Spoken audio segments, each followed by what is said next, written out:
Hello everybody, my name is Asante and in today's lab we'll be talking about oscillations.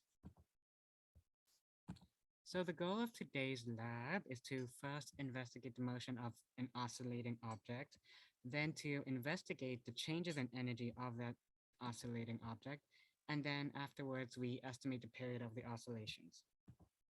So here is the tracker video I made to track the data of the motion in the X and Y directions of the ball. Here is model used. I used a mass weighing about 0.4 kilograms attached to a spring, which oscillated as seen in this video.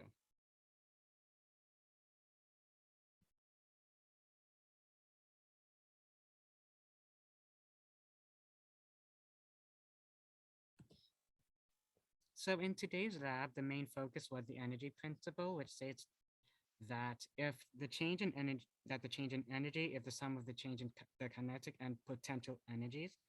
If the change in energy is zero, the energy is conserved, and this happens in a closed, isolated system. In that same system, the net force would also be zero. Now, to create a model, here is the GlowScript code I created.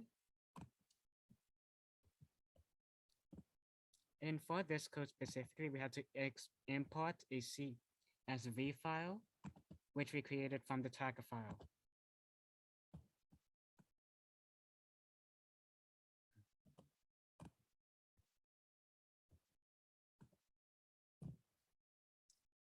And from that, you get these final graphs here of the change in energy versus time. And then here's the key for the different types of belt changes in energies. Here's the motion graph for motion in the X direction. Here's a motion graph for motion in the Y direction. And then here is the graph from the tracker used to calculate the period, which in the X direction is about 1 second, and in the Y direction is also about 1 second or 0.75 seconds. Conclusions, the energy principle is satisfied, whereas from the graph you could see that the sum of the energies, the kinetic, the spring potential, and gravitational potential energies did equal the overall delta E. However, energy was not conserved as delta E is non-zeros. There were a few discrepancies in the data that might have been caused by human error.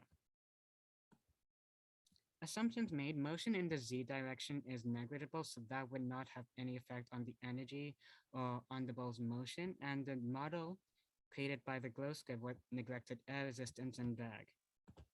So, hypothetical, if the ball was heavier, the mass would have moved farther and it would have a higher energy, so it would have a higher ability to move a further distance. An improvement that could have been made in this experiment would be to remove the backboard behind the mass to give the mass more freedom to move, and that might cause the results to match up more.